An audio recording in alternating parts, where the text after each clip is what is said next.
There is a particular kind of man who walks into a room and immediately changes the temperature of it.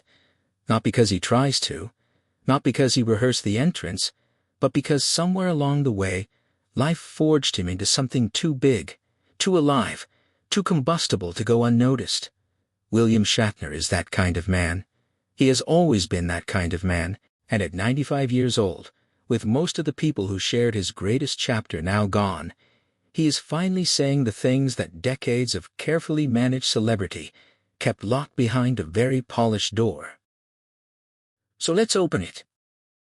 Because what happened on the set of Star Trek, the original series between 1966 and 1969, was not the harmonious utopian adventure the show preached every single week. Behind the scenes of a program that imagined humanity's finest hour, there were bruised egos, calculated power moves, broken friendships, and a leading man who was fighting battles on so many fronts that the line between William Shatner and Captain James T. Kirk sometimes disappeared entirely. Tonight, we are going back to that ship. We are walking those corridors, and we are finally hearing what the man himself has to say about all of it. William Shatner was born on March 22, 1931, in Montreal, Quebec, into a Jewish family with Eastern European roots. His grandparents had emigrated from Ukraine and Lithuania, carrying the weight of a world that didn't want them, and building something solid in Canada instead. His father ran a clothing business. The family was respectable, grounded, and utterly ordinary in the way that produces extraordinary people. Young William found theater early, and theater found him right back. He studied economics at McGill University, graduating in 1952, which means Captain Kirk holds a Bachelor of Commerce degree, a detail that never stops being amusing. But even while he was studying supply chains and trade theory, he was performing. He joined the Montreal Children's Theatre. He understood instinctively that standing in front of people and making them feel something was not just something he could do, it was something he needed to do. His professional break arrived at the Stratford Shakespeare Festival in Ontario in 1954, where he was understudying Christopher Plummer in a production of Henry V. One night, Plummer fell ill. Shatner got the call. 3 hours' notice, a major Shakespearean lead, a full theater. He went on, he did it. And by all accounts, he did not merely survive the moment, he owned it. Plummer himself would later acknowledge that, watching Shatner that night, he knew he was looking at a future star. Shatner's own memory of the evening is rather less triumphant. He has described it as one of the most terrifying experiences of his life, and has said he would never willingly repeat anything like it. That contrast, the man who appears fearless and the man who is privately terrified, is the key to understanding almost everything that came after. He moved to New York. He worked constantly. Television, film, live theater. He played a Roman tax collector in a Christmas special. He appeared on Alfred Hitchcock Presents. He played Alexei in the 1958 film adaptation of The Brothers Karamazov alongside Yul Brynner. Piece by piece, role by role, he was building something. And then, in 1966, NBC aired the first episode of Star Trek, and William Shatner stopped being an actor who worked a lot and became a cultural monument. Here is what Star Trek sold to the world: a future where humanity had figured it out, where different species, different backgrounds, different perspectives sat side by side on the same bridge and flew toward the same horizon together. Gene Roddenberry's vision was, and remains, one of the most genuinely optimistic things American television ever produced, and the irony of what was actually happening on that set is almost too rich to absorb. Multiple cast members have spoken over the years about the atmosphere that Shatner created, or at least contributed to, during the show's 3-season run. Nichelle Nichols, who played Lieutenant Uhura, and who broke genuine barriers by doing so, has spoken in interviews about feeling sidelined, about watching the dynamics on set tilt consistently and deliberately in one direction. She described Shatner as someone who understood exactly how much leverage he held as the show's lead, and who was not shy about using it. Scenes got rewritten. Dialogue migrated. The camera followed the power, and the power followed Shatner.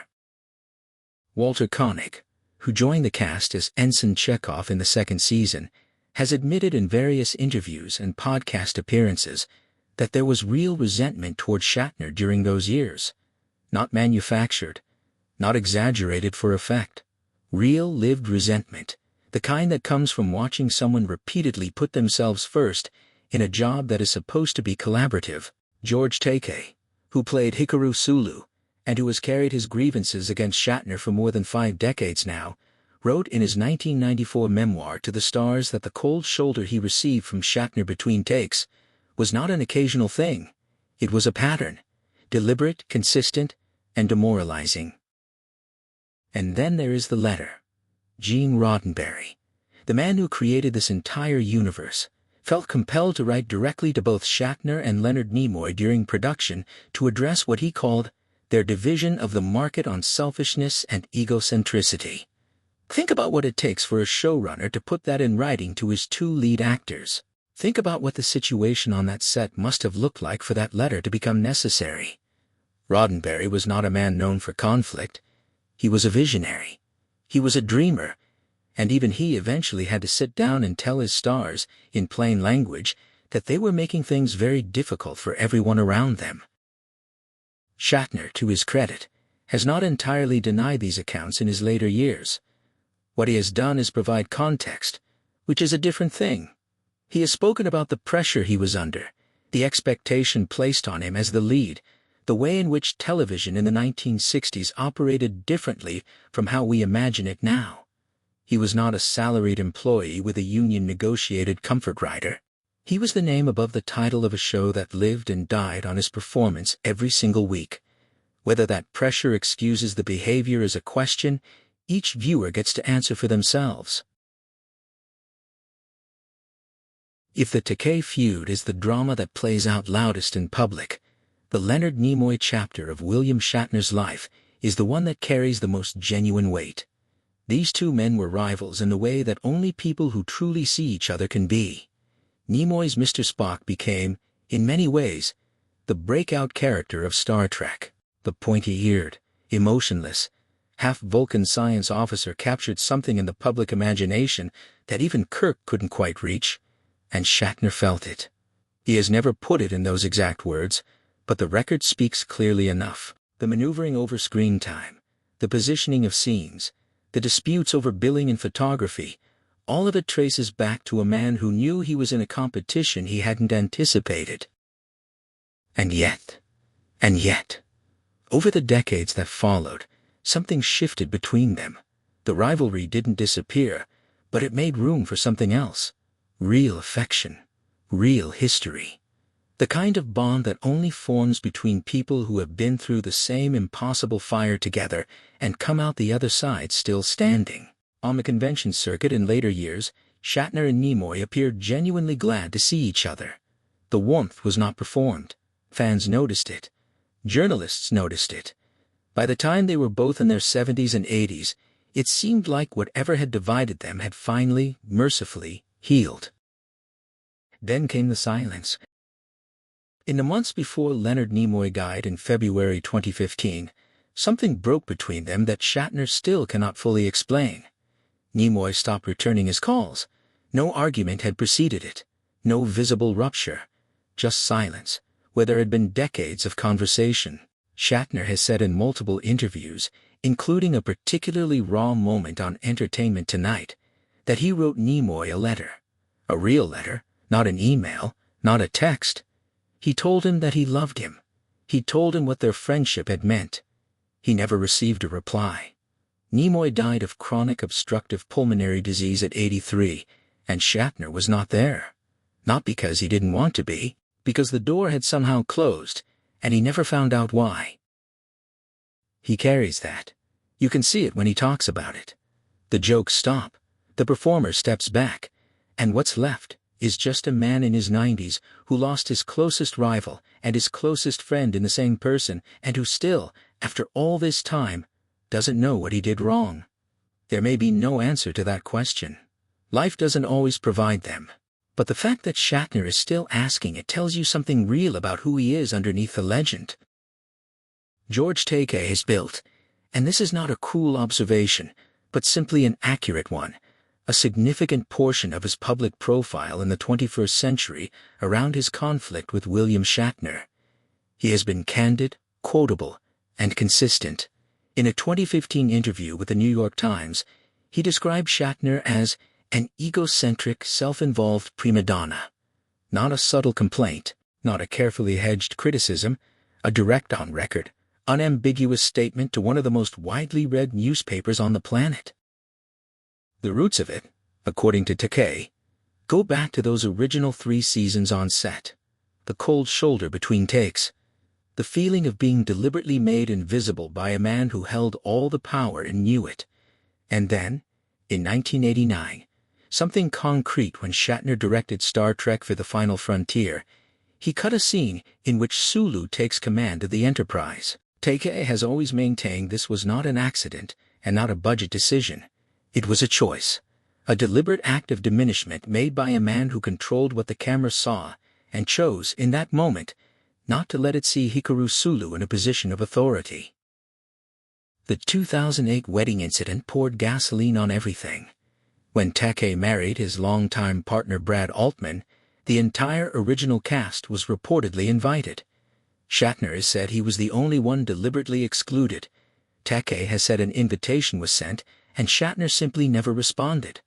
There is no neutral party who can resolve this. There is no tape. There is no receipt. There are 2 men in their 90s who tell the same story from opposite directions, and a fandom that has been arguing about it ever since.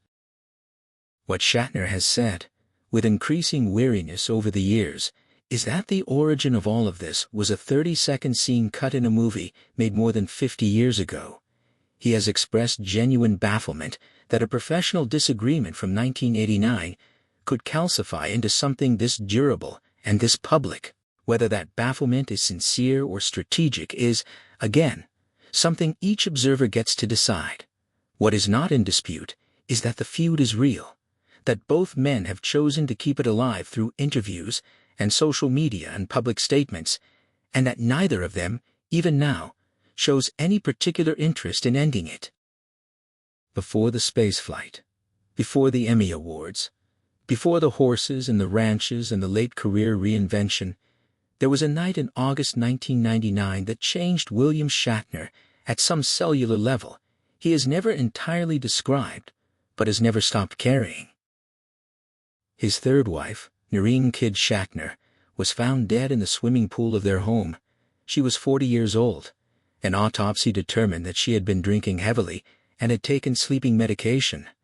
Her blood alcohol level was 3 times the legal limit. The physical evidence suggested she had fallen or dived into the pool, struck her head, and lost consciousness in the water. Shatner has spoken openly about the fact that he knew Noreen struggled with alcoholism before they married. He chose to marry her anyway because he believed, as people in love tend to believe, that love would be enough. It was not enough. She went to rehabilitation 3 times. The disease was stronger than the treatment, and stronger than the marriage, and stronger than William Shatner's considerable will. One August night it took her. In 2004, On His Album has been a project produced by Ben Folds that became one of the most genuinely surprising critical successes of his career. Shatner recorded a spoken word piece called "What Have You Done?" that addressed that night directly. He has said he could not complete it in a single recording session. The grief was too immediate, too physical. The album also featured his now famous reading of Common People, and a piece called "I Can't Get Behind That," but it is the Noreen tribute that people who have actually listened to has been tend to remember longest. It is not polished, it is not performed, it is a man reckoning, out loud and on tape, with something he cannot undo. He channeled much of what came after into supporting Friendly House, a Los Angeles organization that helps women navigate addiction and recovery. He raised money for it. He spoke for it. He gave it his name, and his time, and his grief. It is the kind of thing you do when you can't fix the thing that broke you, but you can't stand doing nothing either. In October 2021, Blue Origin launched William Shatner into space on its New Shepard rocket. He was 90 years old. He became, in that moment, the oldest person in human history to reach space. When the capsule landed and he stepped out into the Texas desert, he was visibly undone. Not in a theatrical way,